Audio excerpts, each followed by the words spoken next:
자, 또 다음 시간에 와서 보면 햄릿, 난 오피리아를 사랑했다. 4만 명 오빠들이 사랑을 모두 합쳐도 내 사랑만큼 클 수 없다. 오피리아를 위해서 넌 무엇을 할 수 있겠느냐? 오빠인 레어티즈와 햄릿은 오피리아 무덤 속에서 뒤엉켜 서로 싸우게 된다. 레어티즈와 햄릿 누가 더 오피리아를 사랑했을까? 햄릿은 자신을 억눌러 왔던 여성 혐오 감정에서 해방돼서 오피리아에 대한 사랑을 긍정하게 됐다. 햄릿 자체의 자아의식이 회복되었다라고 볼 수 있죠. 그동안 감춰왔던 오피리아에 대한 사랑을 드러나게 된 거죠. 이 무덤 장면은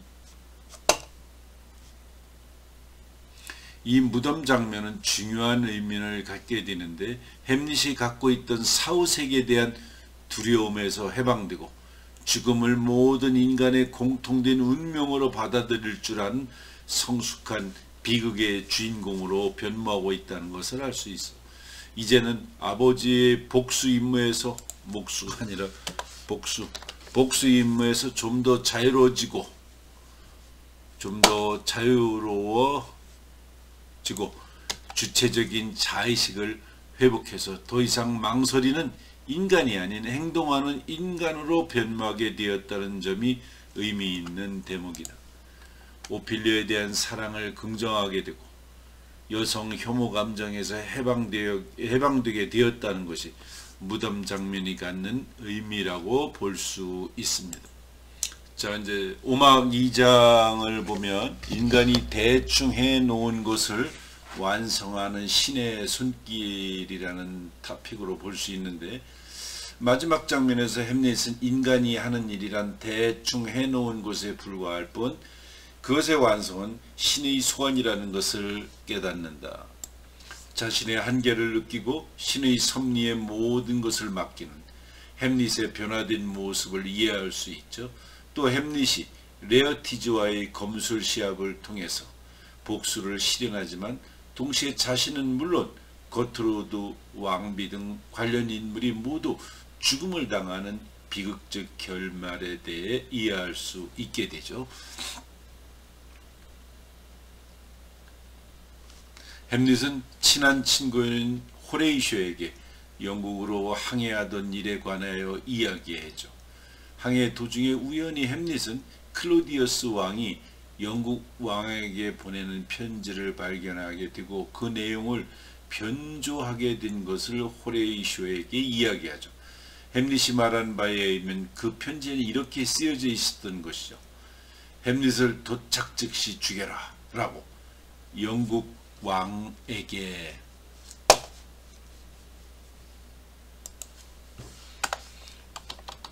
명령한 것인데, 햄릿은 편지를 지참한 자 지참한 자를 참회의 시간도 주지 말고 죽여라 라고 편지 내용을 바꾸죠. 로렌 크렌치와 길덴스턴이라는 두 친구는 이렇게 편지 내용도 모르고 배를 타고 영국으로 가고 있는 것이다.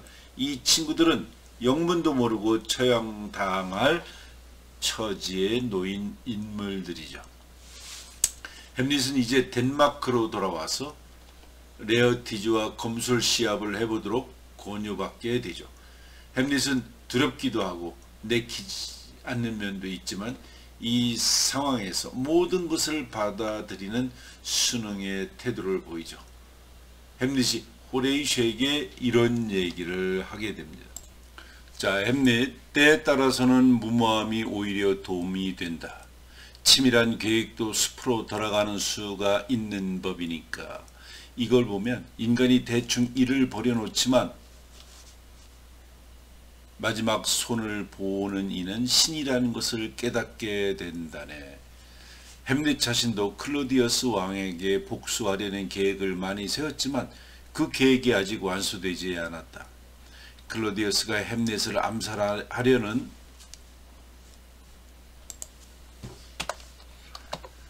계획도 해적선을 만났기 때문에 숲으로 돌아갔다. 로렌 크렌치와 길덴스턴도 뜻대로 잘 되었더라면 왕궁에서 출세하고 부귀영화를 누렸을 텐데 의도한 대로 잘 되지 않는다는 것을 우리는 알 수 있다. 셰익스피어의 주인공들은 인간의 한계를 느끼게 된다. 햄릿도 자신이 계획한 일도 마무리는 신에 의해서 이루어진다는 것을 느낀다. 이러한 햄릿의 인식은 모든 것을 주관하는 신의 섭리를 인식하는 것으로 이해할 수 있다. 이게 어떻게 보면 서양식 세계관이에요.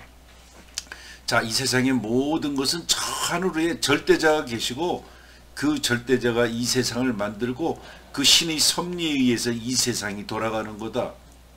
이게 서양의 세계관이죠. 예를 들면 플라톤 같은 경우도 저 하늘의 이데아의 어떤 이데아의 세계가 있고 원형이 있고 이 세상은 그것의 그림자라는 생각을 하는 거죠. 동양의 노자 같은 세계관은 그게 아니죠. 노자는 뭐예요?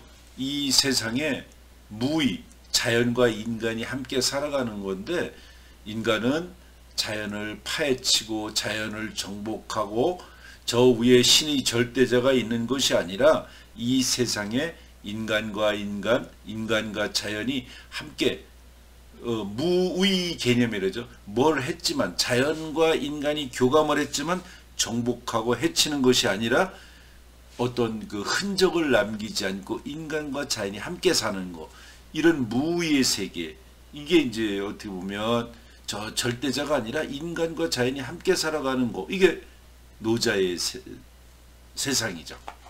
세계관이죠. 그러니까 지금 여기서는 햄릿은 이런 서양의 세계관을 보여주는 거라고 볼 수 있어요. 클로디어스가 제안하는 검술 대결을 햄릿이 불안해하니까 호레이쇼가 시합을 취소하자고 이야기한다. 그러니까 햄릿은 하자고 또 얘기를 하죠. 이렇게 얘기를 합니다. 햄릿, 참새 한 마리가 떨어지는데도 특별한 하늘의 섭리가 있는 법. 이게 이제 어떻게 보면 저 절대자가 이 세상을 다 만들고 움직이는 것이다. 올 것이야 언제 와도 오겠지. 지금 오면 장차 안 올 것이고 장차 올 것이라면 지금 안 올 뿐이지. 평소의 마음의 준비가 최고지 않겠는가. 인간이 무엇을 남기고 떠날지도 모르는데 조금 일찍 죽는 게 뭐 대수겠는가. 될 대로 되겠지. 이제 이런 생각을 햄릿이 하게 되죠. 햄릿의 이런 태도는 그 당시 프로테스탄트들의 사상과 일치한다고 볼 수 있어요. 프로테스탄트는 뭐예요? 프로테스트하면 저항하는 거니까 저항하는 사람들, 그 시대에는 누굴까요? 개신교도들이죠. 인간의 구원은 인간의 노력에 의한 것이라기보다는 절대적인 신의 은총에 의한 것이다라는 생각을 가졌어요. 햄릿이 프로테스탄트의 모습을 받아들이는 것을 볼 수 있죠. 햄릿은 불안하기는 하지만 모든 것을 클로디어스 왕에게 맡기고 결투 제안을 받아들이게 되죠. 레어티즈와 검술 대결을 받아들이게 되고, 자,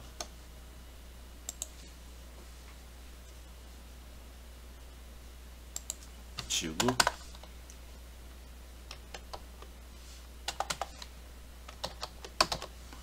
복수를 실행하게 되죠. 이제 복수를 해야겠다.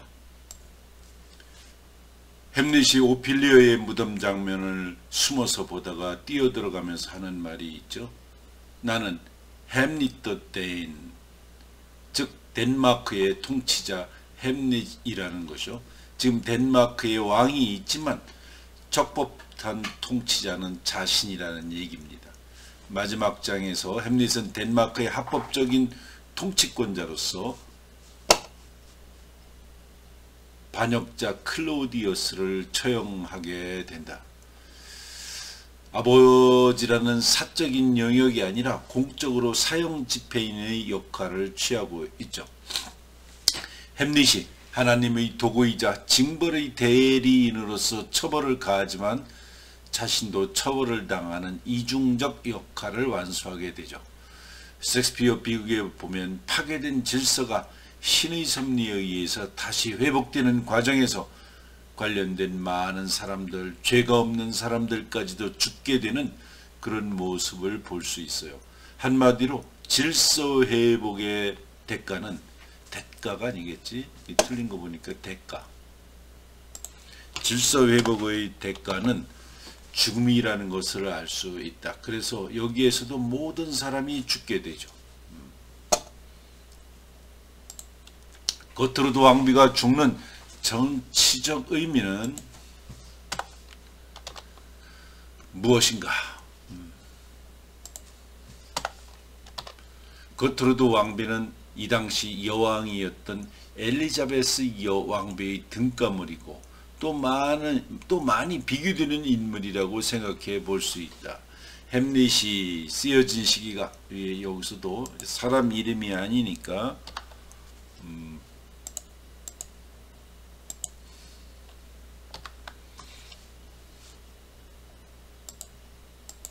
햄릿이 쓰여진 시기가 1601년인데 영국에서 엘리자베스 여왕이 사망한 것이 1603년이죠. 이러한 역사적 상황을 고려해 볼 때 겉으로도 왕비는 엘리자베스 여왕과 대비되는 모습을 보여준다. 겉으로도 왕비는 오히려 남성과 권력을 오염시킨 인물이어서 마땅히 처벌받아야 하는 존재라고 볼 수 있죠.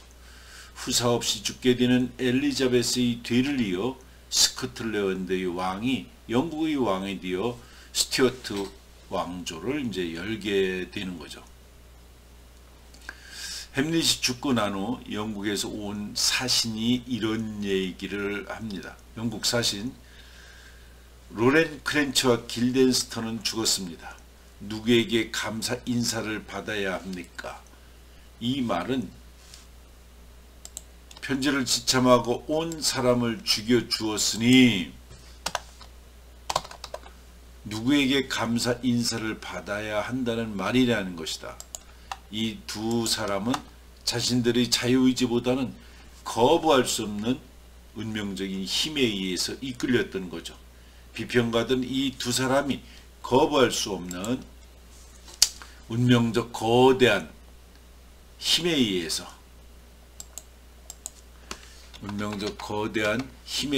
조정된 미약한 존재의 모습을 보여주는 거죠. 인간의 부조리란 상황을 대신 보여주는 거죠. 우리들도 거부할 수 없는 거대한 힘에 의해서 조종당하는 놀이개와 같은 존재들일 수도 있다. 어떻게 보면 여기에 테스와 같은 토마스 하디의 테스와 같은 것도 어떤 이 우주에 큰 절대적인 힘이 있고 그것에 의해서 인간은 조종당하다 죽게 되는 그러한 존재임을 토마스 하디의 테스와 같은 소설에서도 나타나죠. 테넌하우스라는 비평가가 신역사주의적 관점에서 햄릿을 비평했어요. 햄릿과 클로디어스 두 사람은 권력의 행사에서도 모두 실패한다. 이 사람은 햄릿에는 두 가지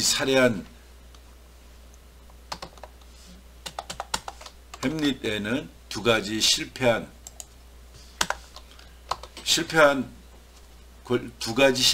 권력이 이제 등장을 하죠. 두 가지 실패한 권력이 등장한다라고 말하고 있는데 햄릿은 혈통은 있으나 힘을 상용할 능력이 결여되어 있다. 클로디어스는 힘은 있지만 혈통의 정당성이 결여되어 있죠. 그래서 두 권력은 실패한 권력이다. 반면에 포틴브라스 2세는 권력 행사 능력이 있고 혈통의 정당성도 있어서 성공한 권력이라고 평가하고 있죠. 이 작품의 마지막은 햄릿의 유언에 따라서 포틴브라스 2세가 덴마크의 왕으로 즉위하게 되죠. 즉 햄릿은 권력을 향한 다양한 세력이 이해관계에 따라 대립하고 투쟁하는 텍스트라고 정의되어 있죠. 자, 여기서도 우리가 다시 한번 정확히 다운표를 하면 안 되고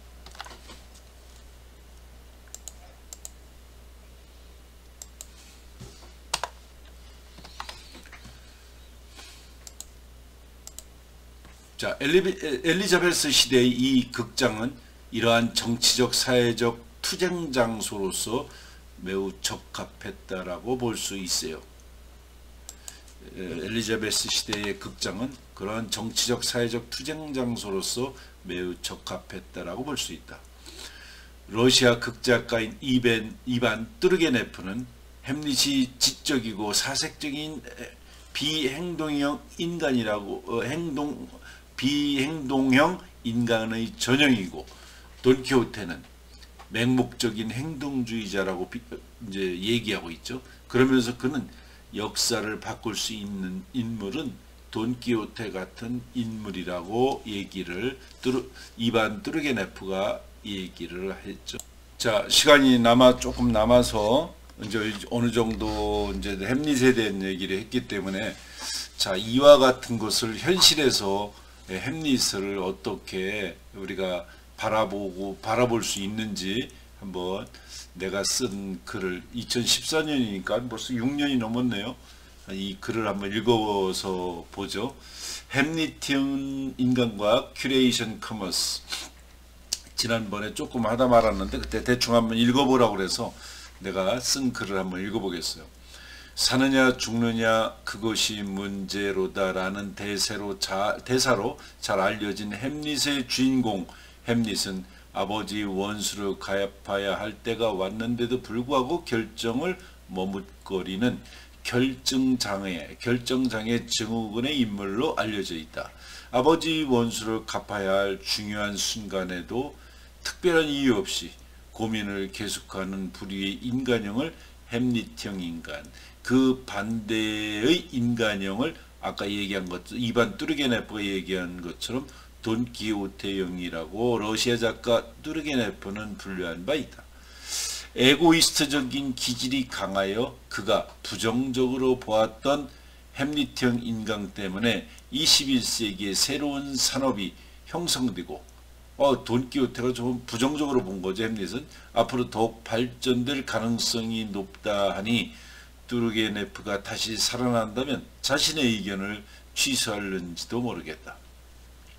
서울대 김난도 교수는 2015년 트렌드 중에 하나는 햄릿형 소비자들의 의사결정을 지원하고 도와주는 큐레이션 커머스가 될 것이라고 내다보고 있다.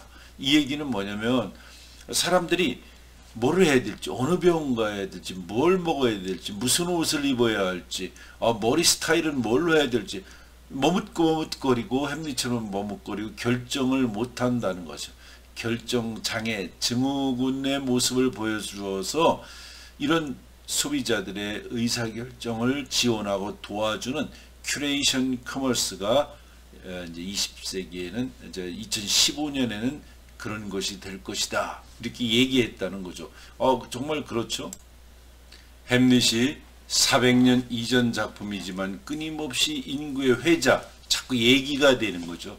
회자라는 거는 좋은 말을 자꾸 쓴다고 할 때 회자되는 거라고 그래요. 나쁜 말이 자꾸 반복된 건 회자라는 표현을 안 쓰죠.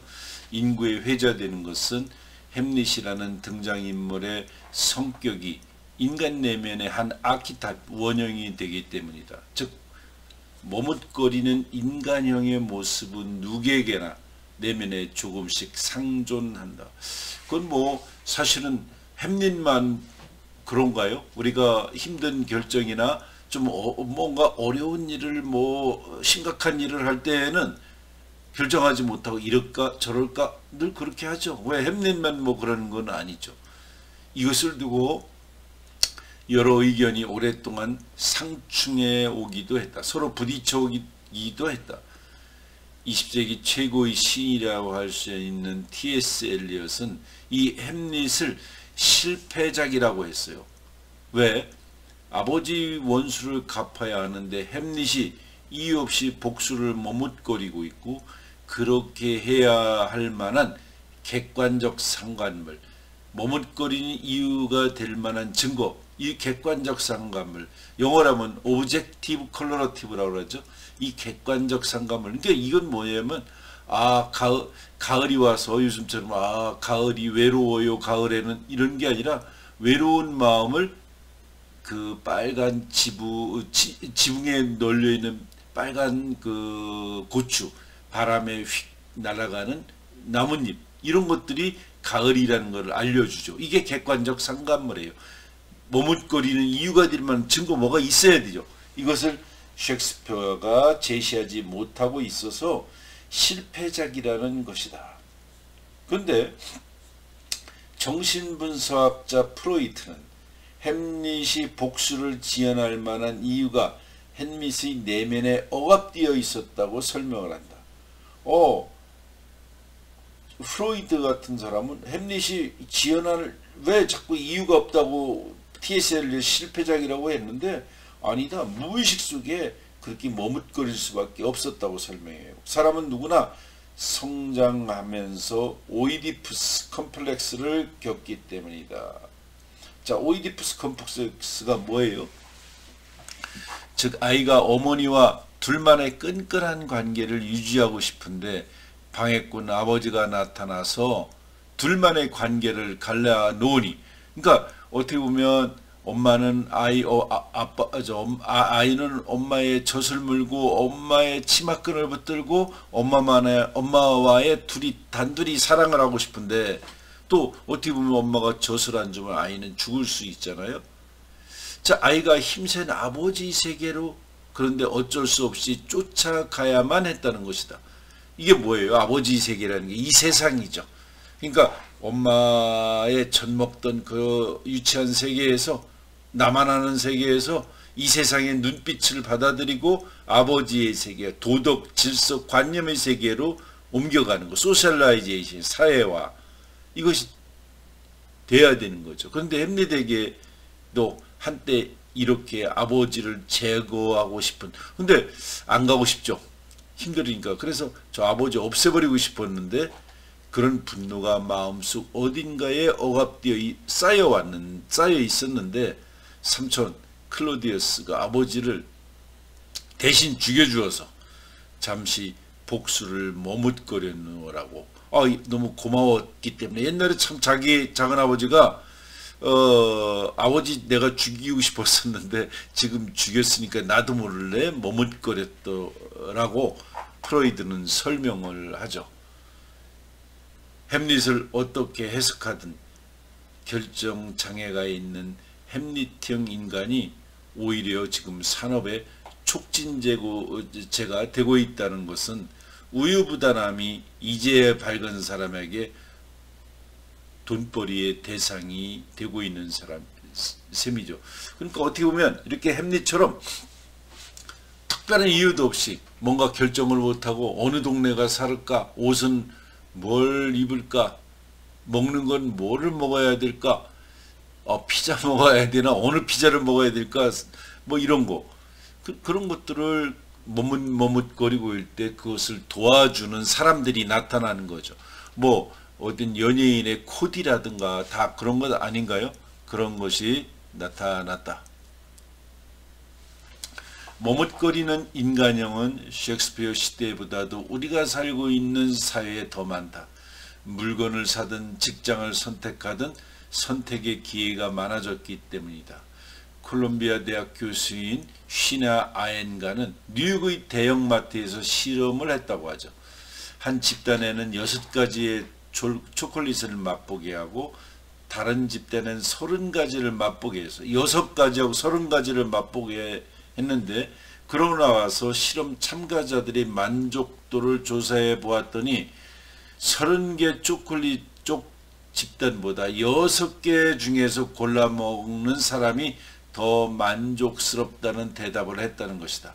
이러한 실험은 잘 사는 선진국보다는 남미 몇몇 나라들, 동남아시아에 잘 살지 못하는 일부 국가들에서 행복에 대한 만족도가 높게 나타났다는 것과 무관하지 않아 보인다. 어떻게 보면 저 독일이나 영국이나 뭐 미국이나 이런 데보다도 저 벵글라데시 뭐 이런 데가 더 만족스럽다고 그러잖아요. 국가에 대해서. 가족을 중심으로 전통적 삶의 공동체를 살아가는 미국의 아미시들이, 그러니까 이 선생님이 여기를 한번 가봤는데 그 아미시라는 거는 미국의 개신교도들이에요. 그래서 저 아이오와주가 아니라 무슨 주야? 그 어느 주에 가면 이 아미시들이 자기들끼리만 살아요.